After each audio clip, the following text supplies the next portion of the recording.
देश के पूर्व प्रधानमंत्री, किसानों के मसीहा चौधरी चरण सिंह जी को भारत रत्न की घोषणा एक अभिनंदनीय घोषणा है। यह देश के करोड़ों किसानों का सम्मान है।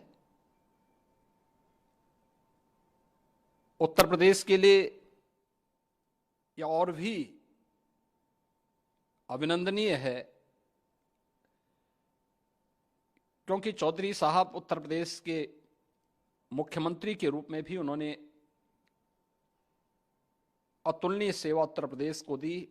उनके नेतृत्व में उत्तर प्रदेश ने एक दिशा प्राप्त की थी। चौधरी साहब का कहना था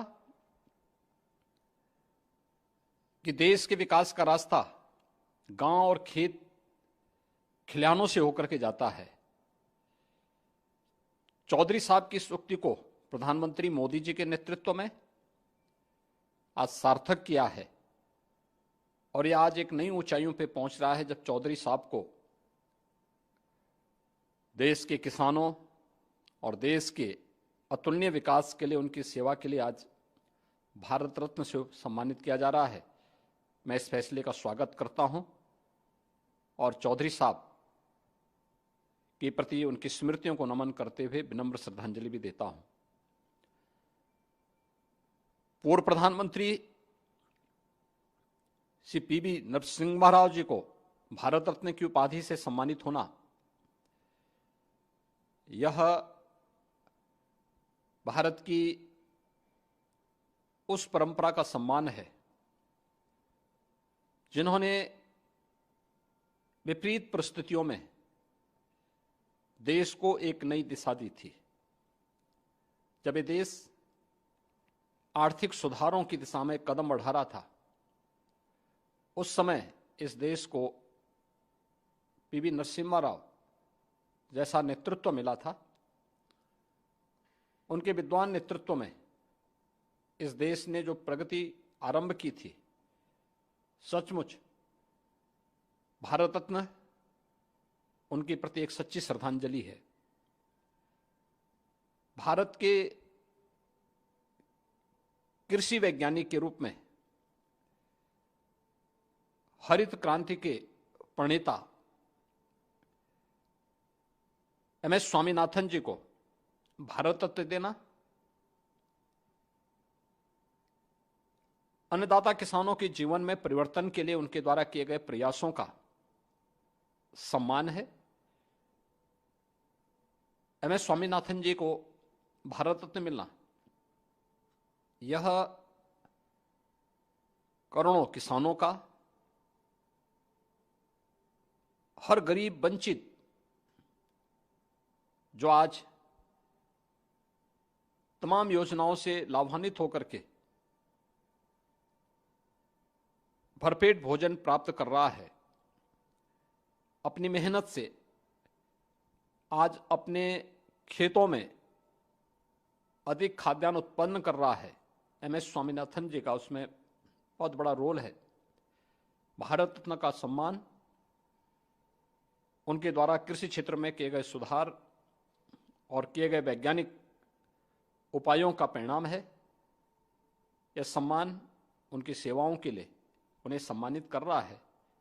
मैं इसके लिए पूरी हृदय से आभार व्यक्त करता हूं और उन्हें विनम्र श्रद्धांजलि अर्पित करता हूं। चौधरी चरण सिंह जी, पीवी नरसिम्हा राव जी और एमएस स्वामीनाथन जी को भारत रत्न का सम्मान एक अभिनंदनीय और स्वागत योग्य फैसला है। जो आज तक कोई भी पूर्व की सरकार नहीं कर पाई, वो फैसला बेबाकी से नरेंद्र मोदी जी के विजन से और प्रयासों से और उनके समर्पण भाव के कारण हो पाया। तो मैं फिर कोटि कोटि धन्यवाद देता हूं, आभार व्यक्त करता हूं। जो आज मुख्यधारा में लोग नहीं हैं, उनकी हिम्मत बढ़ाने का फैसला आज भारत सरकार ने लिया है। पूरे देश में सभी चौधरी साहब को मानने वाले लोगों के लिए खुशी की पल है।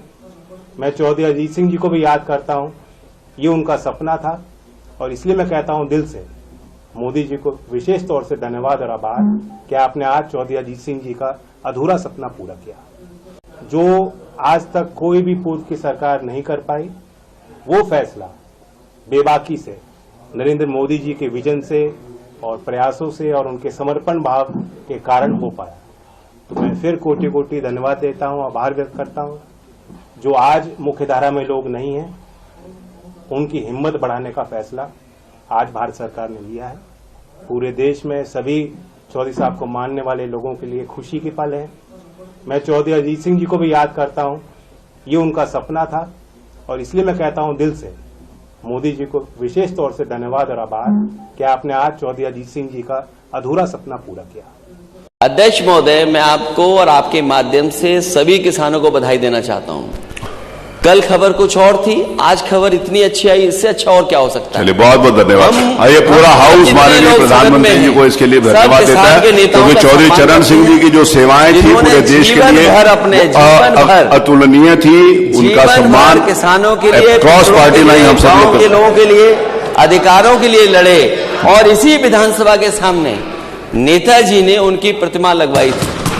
और उस समय जो विरोध किए हुए बात अलग है, लेकिन हमें खुशी है इस बात की कि एक किसान नेता को भारत रत्न मिला है और उनके साथ साथ और भी जो 2 लोगों को मिला है, नरसिम्हा राव जी को भी बधाई देता हूँ। कुछ दिन पहले आपको याद होगा कितने लोगों को भारत रत्न मिला है, उनको बहुत बधाई और शुभकामनाएं।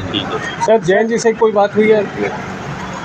इधर बात नहीं हुई है और जो बातें हो रही है वो सब अखबारों में छप रही हैं। तो आप ही के माध्यम से हम लोग जानकारी पा रहे हैं।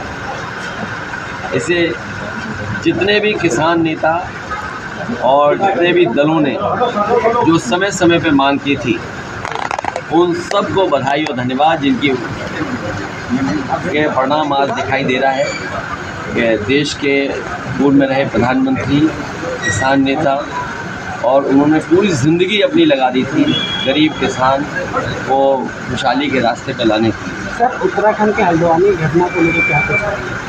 बीजेपी क्या न करा।